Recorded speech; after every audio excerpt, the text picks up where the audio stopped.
हनुमान जयंती की रात एक पुजारी ने मंदिर में अकेले रुकने की गलती कर दी।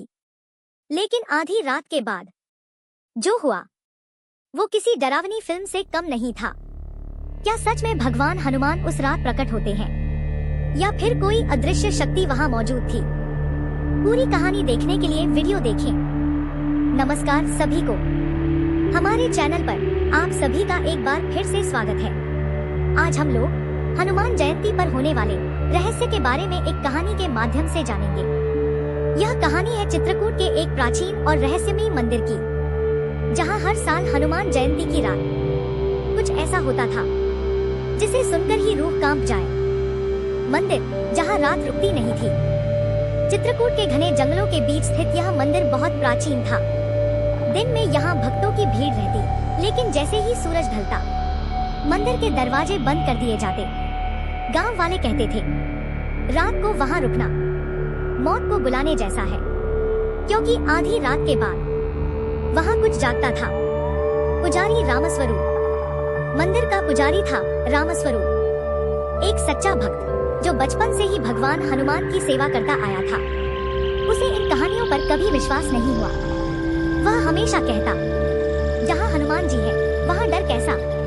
लेकिन गांव वालों की आंखों में डर देखकर उसके मन में भी एक सवाल जरूर उठता, क्या सच में यहाँ कुछ होता है?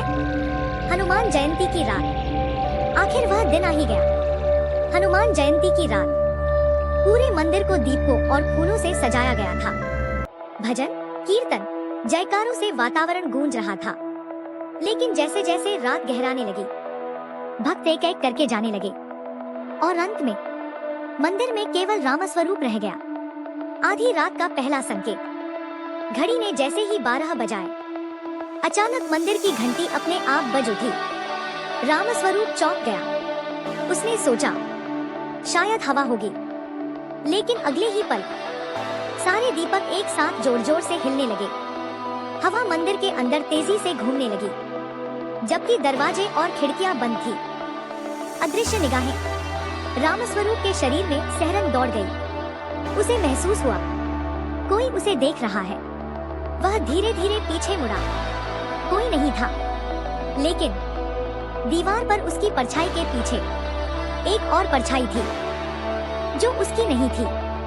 रामस्वरूप की नजर जैसे ही हनुमान जी की मूर्ति पर पड़ी, वह जम गया। मूर्ति की आंखें धीरे धीरे लाल चमकने लगी। चेहरे पर एक उग्र भाव उभर आया और मूर्ति की छाया दीवार पर फैलने लगी। वह छाया धीरे धीरे एक विशाल रूप लेने लगी, जैसे कोई जीवित हो। अचानक मंदिर में एक भारी आवाज गूंजी, भक्ति में शक्ति है, लेकिन अहंकार में विनाश। रामस्वरूप के कान सुन्न हो गए। वह कांपते हुए जमीन पर बैठ गया। अब मंदिर का वातावरण पूरी तरह बदल चुका था।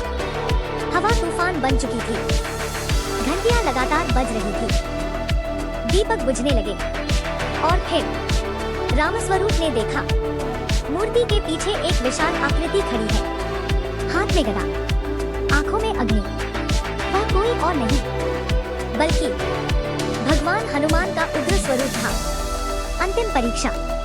रामस्वरूप की सांसें तेज हो गई। उसे लगा कि अब उसका अंत निश्चित है। लेकिन तभी उसके मन से एक आवाज आई, राम का नाम लो। उसने आंखें बंद की और जोर से बोला, जय श्री राम। चमत्कार। अचानक सब कुछ शांत हो गया। हवा रुक गई, घंटियां थम गई, दीपक फिर से जल उठे। जब उसने आंखें खोली तो सब कुछ सामान्य था। मूर्ति पहले जैसी ही शांत थी, लेकिन उसके दिल में अब कोई डर नहीं था। सच्चाई जो समझ आई, उस रात रामस्वरूप को समझ आ गया, यह कोई भूत प्रेत नहीं था। यह हनुमान जी की शक्ति थी, जो केवल सच्चे भक्त को दर्शन देती है और अहंकारी को डराती है। आज भी जारी है रहस्य। कहते हैं, आज भी हनुमान जयंती की रात उस मंदिर में घंटियां अपने आप बजती हैं, दीपक खुद जल उठते हैं और कुछ लोगों को एक अदृश्य शक्ति का एहसास होता है। निष्कर्ष, यह कहानी हमें सिखाती है, भक्ति में शक्ति है, डर केवल मन का भ्रम है और सच्चे दिल से पुकारो तो हनुमान जी स्वयं आपकी रक्षा करते हैं। अगर आप लोगों को भी यह कहानी पसंद आई हो, हनुमान जी के प्रति सच्ची श्रद्धा आपके मन में हो, तो कमेंट में जय श्री राम जरूर लिखें। सभी हनुमान भक्तों को हमारी तरफ से जय श्री राम।